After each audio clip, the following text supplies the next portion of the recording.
We even saw some silver coverage on CNBC suggesting silver could hit a 9-year high of $30 per ounce this year.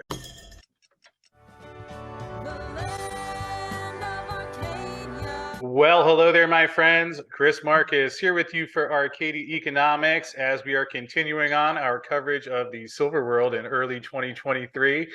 And fortunate to be joined once again by Dan Dickson of Endeavour Silver, who was on the show. Dan, it's been almost a year ago. I think it was early February when we did this last year, and quite a year in the silver world it's been, and a lot to dig into. So good to see you again, and good to have you back on here. And how are you doing today? Yeah, thanks for having me back on. I'm doing relatively fine. It's been a little bit of a roller coaster then since last time we sat down, but always fun, keeps things interesting. Yeah, it's one of those years in the silver world where we're close to back to that same price we were around last time. And maybe if you had been able to not look at the chart for a year in between then, might have been a little bit easier of a ride. But obviously going up into the $26 range, then down below 18 for a while and sitting back around $24 today. And it was interesting. I was taking a listen to our call last year, and that was right after Facebook had come out with some earnings and they were down 26% on the day. And you were talking about how, as we started with some of the rate hikes, that would be an interesting year with some of the stocks perhaps running into trouble. I guess silver ran into trouble as well there. Although, as we look back, it's interesting here, 2022 performance, silver actually finishing up 3.5% on the year, whereas a lot of the stock indices in US and other locations around the globe where they had rates going up as well,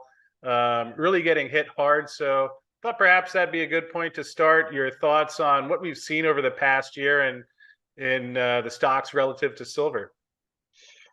Yeah, I mean, ultimately it's what you're taught in textbooks. Interest rates are going up. You're going to see those multiples come down on equities, and so there's kind of a little bit, I'd say, no surprise there.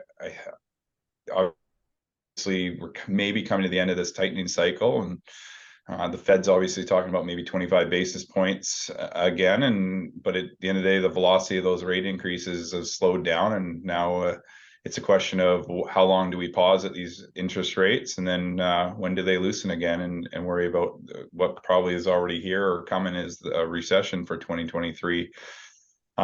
As you say, silver went from 26 to below 18. We probably even talked about it last year when we talked, or at the time, is we built up our inventory with the idea that we didn't want to fall into a falling knife. And sometimes silver, and especially in the silver market, it overreacts. And I think we had that last year with getting to those low prices, and it quickly came back to 20 to 24. We sold a lot of that metal actually coming into year end as we're getting ready to build our Terronera project. So we wanted to flip some of that inventory into cash, because we'll be spending that cash on the Terronera project this year. Yeah, and we'll touch on that again because that's something I know a lot of investors have been interested in. And obviously, when you have that volatility in silver, although first, another thing that got a lot of coverage, at least here and other places in the silver community, was that we had a record deficit last year. And it was interesting, a couple of days ago, we even saw some silver coverage on CNBC suggesting silver could hit a 9-year high of $30 per ounce this year and outperform gold. Thoughts on the fact that we're seeing some more mainstream talk about silver, which is not traditionally the type of thing that we have happen. What would you say about that? Well, obviously it's a positive. I mean, silver is a pretty special metal in the fact that it's got the monetary aspects and an industrial component to it. And if we kind of reverse out of this tightening cycle, everyone's going to prepare themselves for what comes next. And I think an obvious spot is a store of wealth and protection from a monetary standpoint, and that bodes well for gold, but I think it's going to bode well better for silver. As you said, we've been in a deficit position from a silver standpoint, and eventually that price has to, and then we've seen it start to reverse and kind of move back up. Whether we get to $30 this year or not, difficult to say. I think it's depending on what we're going to see from the Fed level with where we're at with interest rates and what's the economy on an overall basis doing. But pushing into the high 20s is definitely conceivable this year for silver.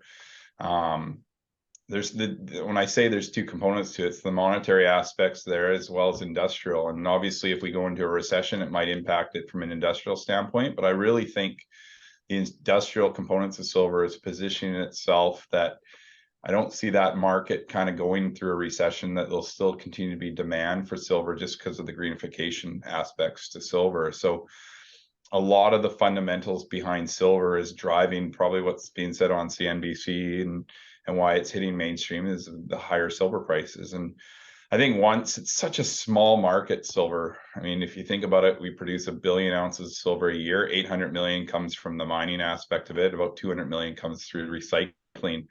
So at today's prices, you're talking about a $24 billion industry. And when you have that small of an industry with potentially a lot of eyes that come on it, you're going to see very, very significant velocity in that volatility. And obviously that will maybe push prices up into the high 20s, into the 30s, and maybe hopefully one day we can hit record highs and break that $50 mark. Yeah, and again, interesting to see that deficit in the midst of these interest rate hikes, where speaking somewhat to the demand of silver, hear from Nikki Shields, who participates at the LBMA conference, even going as far as saying silver in a shortage. And as I know you're well aware, we did see drawdowns in both the COMEX and LBMA.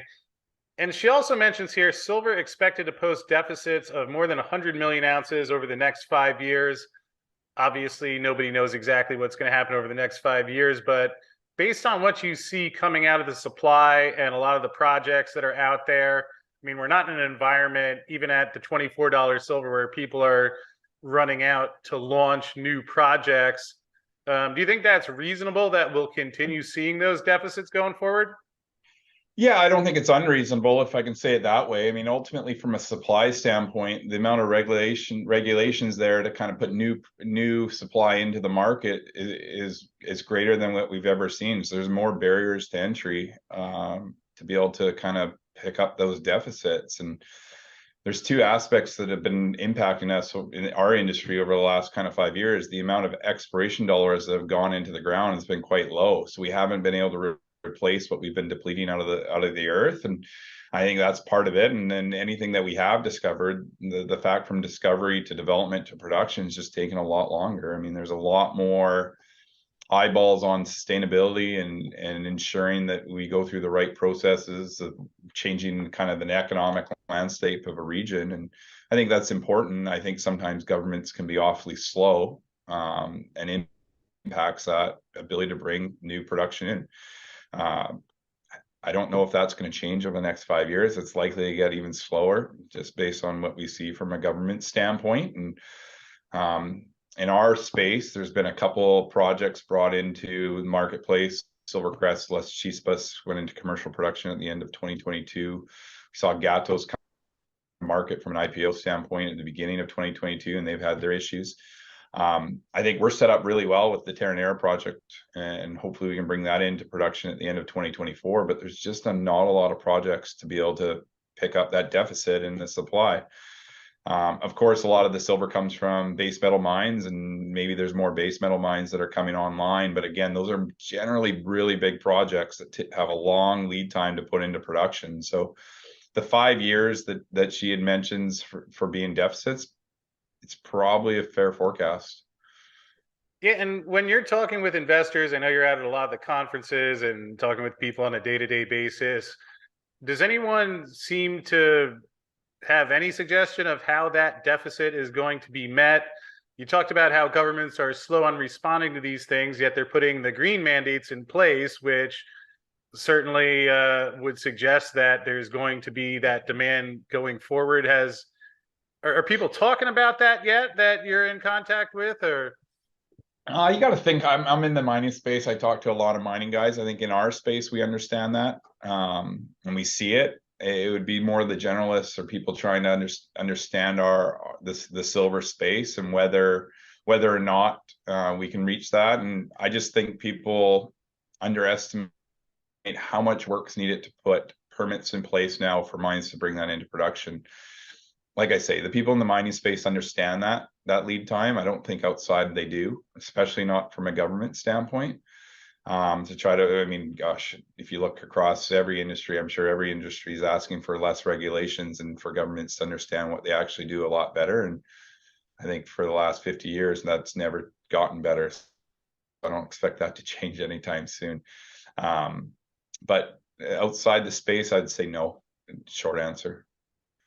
Yeah, and as you mentioned, this is something we're seeing in other industries. Obviously, since we last talked, we had the whole nickel market blow up, and here is Bloomberg, metal traders bracing for the next big supply squeeze. Inventories at a critical level.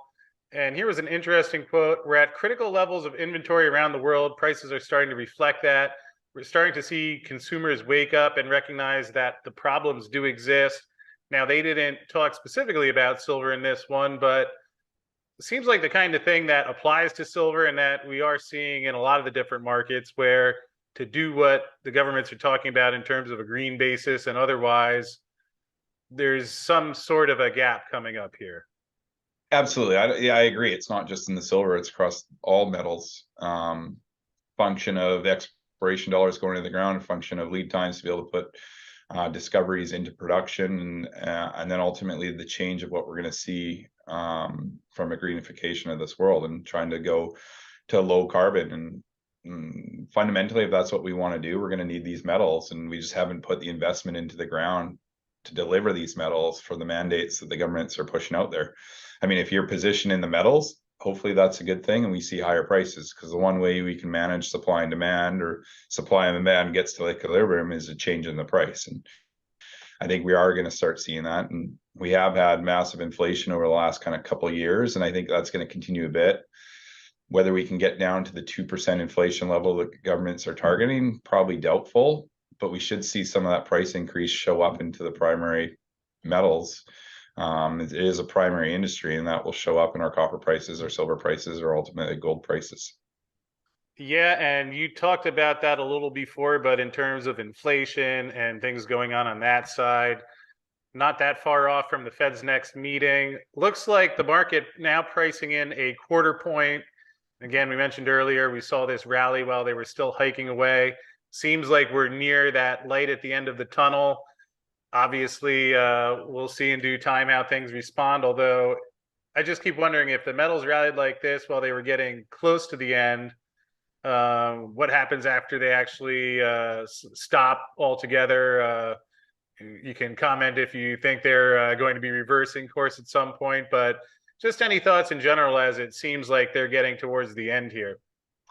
Yeah, I think echo kind of what you just said, is ultimately if we take a pause, it'll be really interesting to see where, from a monetary aspect, especially for gold, and ultimately a byproduct of that silver, where prices go. I mean, a reversion of course, and loosening of policy, which will happen. It's just a question of when it will happen. I mean, those are just your normal cycles, and how much can the broader markets withstand higher interest rates? Maybe for a little bit, but ultimately we've seen over the last 15, 20 years that we've become accustomed to very low interest rates, and ultimately that's where I think they'll eventually loosen, because I just find it hard to believe that the consumers can handle these interest rates with the levels of debt that we have. And so ultimately, if we pause, you can see a bit of a slowdown here in price uptick on silver or gold, but I don't see that. I think it's going to continue to push upwards. And obviously, if they start to reverse course, I think that accelerates that, and we see higher and higher prices. And it's going to be really interesting 2 years. I mean, we haven't seen interest rates like this for a long time, and it'll be, like I say, maybe not a good thing, but an interesting component to see how it affects our consumers in North America. It sure will be, and I think there's a lot of people looking forward to that. I don't know if it's net a great situation for the world we're in, but at least in terms of some of the dynamics we're talking about, will be interesting path going forward.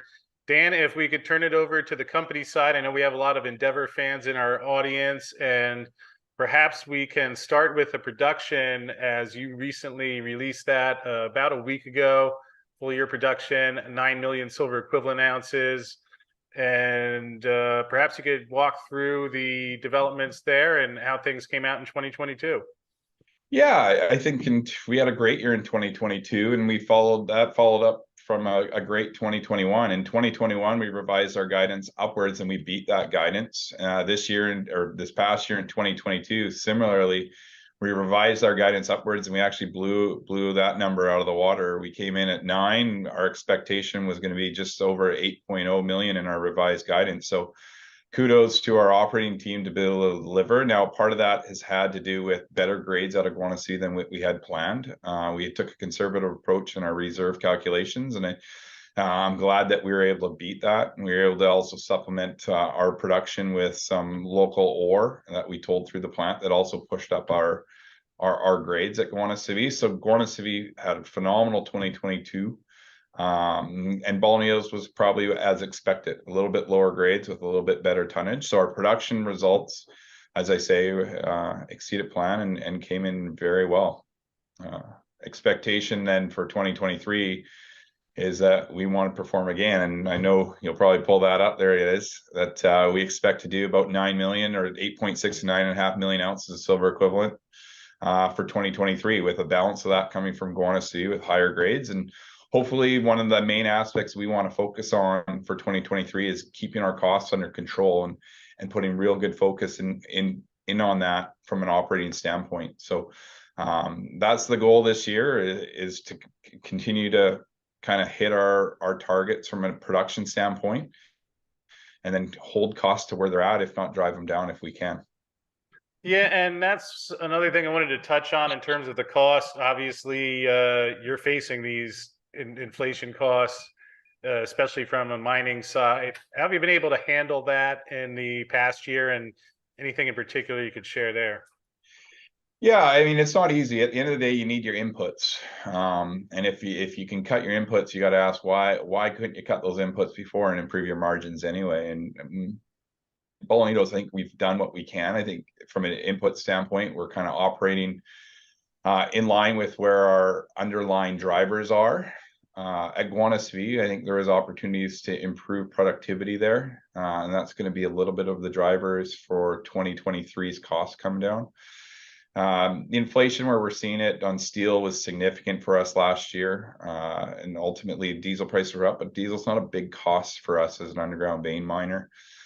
Some cost increase in reagents, particularly cyanide last year. We think that's going to kind of abate and get steady, if not come down a little bit. So we do see some light at the end of the tunnel when it comes to cost increases from an inflationary standpoint, but some of it's just there, and it's going to be there through 2023. And we got to do the best to manage that by managing how we want to always manage our company, and that's making sure we're making good decisions when we're following our processes and procedures to make sure we get the best prices we can for our inputs, and use the right amount of inputs to deliver our productivity. And I fully believe in our operating team. Like I say, we had a great 2022 from a production standpoint. We just got to kind of get a little bit more focused on costs.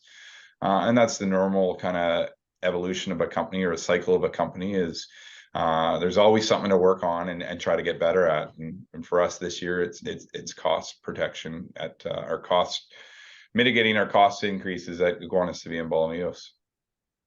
That makes a lot of sense. And in terms of going back to the 2022 production, something that you mentioned earlier, which I know a lot of people are familiar with, perhaps some have not heard, but you did withhold some inventory in 2022, and was wondering if you could just talk about that process. Obviously not an easy decision, because we don't ever know which way the price is going to go for sure, especially in the short term, but something that certainly a lot of people are interested in. And if you could walk through the decision to withhold, and then you ended up selling some of that metal in the fourth quarter.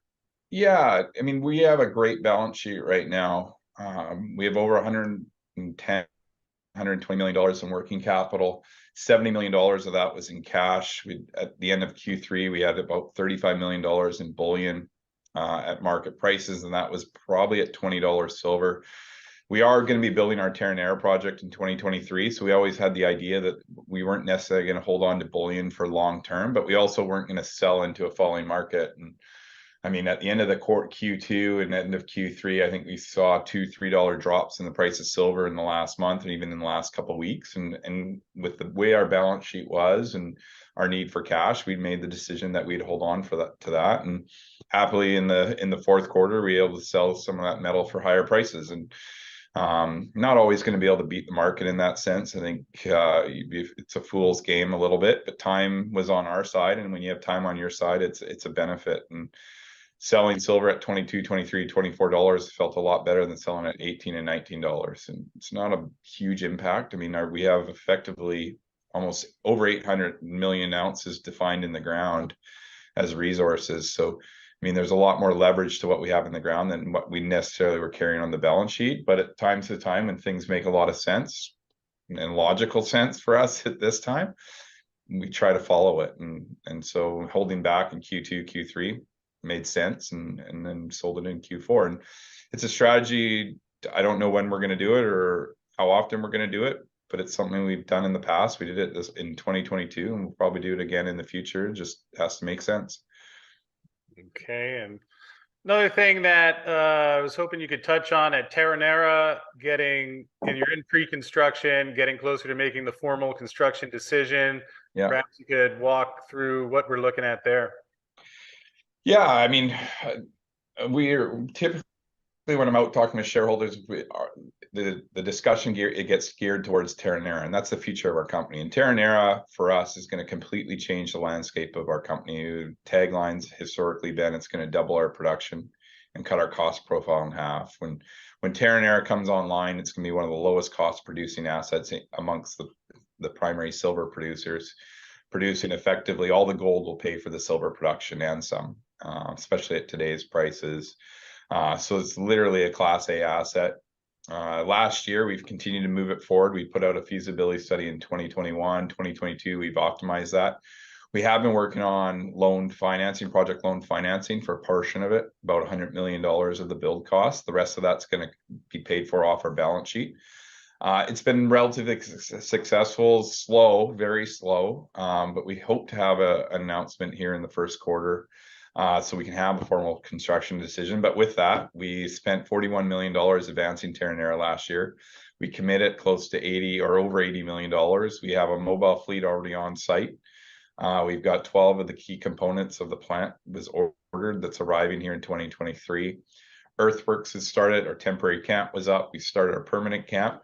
So we've been moving pretty quickly with Terranera. It's an exciting time for us. It's something we've never done. We never built a project from scratch, but I think we have a great team in place. Don Grayer is our COO, had built previous mines prior to joining us. He's developed our team into about 60 people. That's going to grow this year in 2023. And like I say, hopefully we have a formal construction decision here in the first quarter, and put some more details out about the optimization that we've done at Terranera, and then timelines to get that into commercial production. So exciting 2023 for Endeavour. Yeah, and you mentioned that that's the first time you've done it from scratch. I'm just curious, what's that been like for you, going through a whole new set of challenges and a whole new process that has its own risks and hurdles that come up, which, especially in mining, never perhaps as straightforward as we imagine it being. But Yeah, what's that been like? I mean, there's anxiety there. There's always a little bit of stress, of course, but it's what we're paid to do and how we manage it. I think having guys who have experience doing it, us as a company have never done it, but Don built the Barraquita mine in Colombia that sold to Zinjin with Continental Gold. Prior to that, he was in Guatemala with the Escobal mine. I mean, world-class assets. He brings a wealth of experience to it. We have obviously daily discussions about it and weekly plans, and so I'm comfortable with the processes we've put in place. It's not that Endeavour's never built anything. I mean, when we had the El Cubo plant, we had a $36 million plant that we built on time, on budget. So we have a little bit of experience with it. But as you know, Guanaceví was an old historical district with an old plant there. We bought for $7 million. Here we are 17 years later, still operating out of there. And Bolañitos, similarly, it was an old plant running about 200 tons per day. We bought it for about $7.5 million. And obviously over time we've done a lot of different capital projects and been able to manage that. But for us, Terranera is a virgin discovery and organic growth through our exploration team. And we've done, I think, 3 pre-feasibility studies, a feasibility study, other technical reports. We've had different engineering groups look at it. So we have a lot of confidence in the work that we've done on paper have confidence in the team. We've done it. We just got to go execute, and then we can say Endeavor's done it.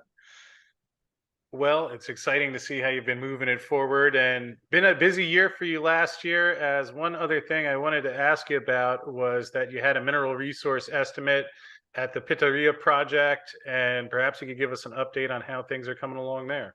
Yeah. I mean, for us, after Terranera, it's what comes next. If we can get into development there here shortly, and we see Pitarrilla being one of those projects. We bought that last year. We closed the deal with SSR in July for $70 million, $35 million in cash, $35 million in shares.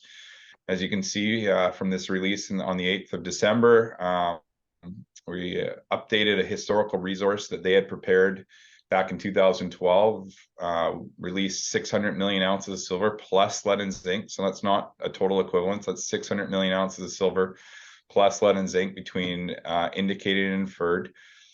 It's a project that's literally one of the largest silver deposits in the world. Comes with significant amount of zinc and some lead, and it's in Durango. It's an hour from our exploration office. We've got good infrastructure around it. SSR's team did a really good job on the Pitarrilla project. In 2012, they put out a feasibility study on open pit concept.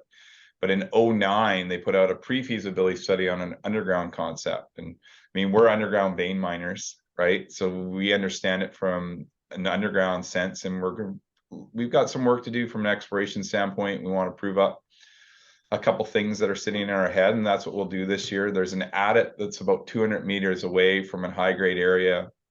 We want to push that adit about 200 meters, put some cross cuts in there so we can put some exploration rigs underground and drill that. So we're going to probably drill about 3,000 to 5,000 meters in 2023. And then look at probably in 2024, look at kind of an underground concept again at Pitarrilla that we have high expectations for. So again, as our goal and what I've maybe previously talked about with Endeavour is we're trying to become a senior silver producer. And a lot of the senior silver producers have picked up gold assets over the years, and you've seen that production profile geared towards base metals or gold. And we're 60% silver, 40% gold, and bringing Terranera in 60% silver, 40% gold.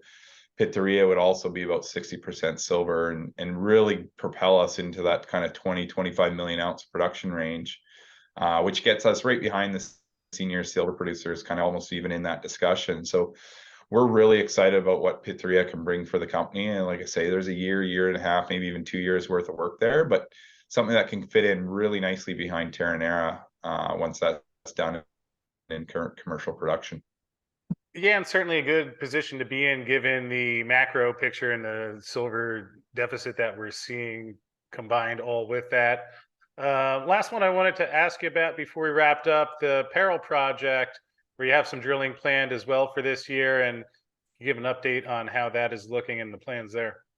Yeah, Perel's been in our portfolio since 2016. We've proven up 43 million ounces as of the end of 2019 because of COVID.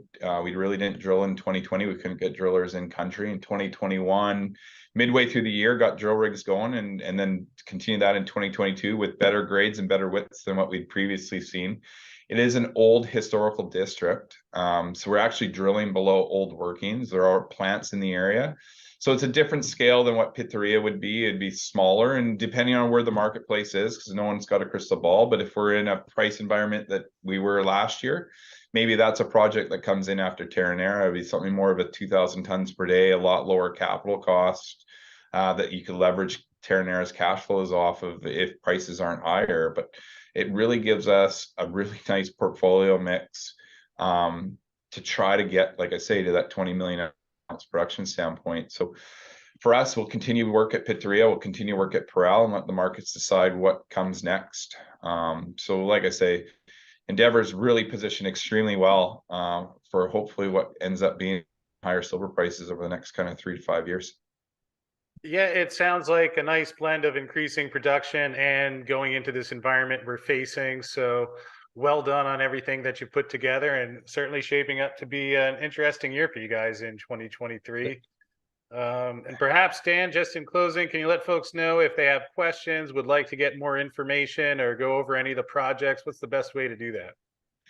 Best way is actually through our website, edrsilver.com. And ultimately, I think we have an Outlook address on there that would get you in contact with the head of our investor relations, and we can help answer any questions there. Obviously, we have under our investors tab, we have our corporate presentation and any information you want to know about Endeavour. We also have an area about silver and information about the silver market and uses of silver. So our website's a great start. Well, Dan, I appreciate that. Appreciate what you're doing in the silver world. Obviously, not the easiest path that we choose with some of these things in silver, although great to see the way that things rebounded last year and that you kept moving the projects forward and really setting your company up to be in good shape going forward. So thanks again for joining me, and be interesting to see what this all looks like a year again from now. Yeah, I look forward to it. Thanks for having me. I always enjoy having our discussions, and see you soon.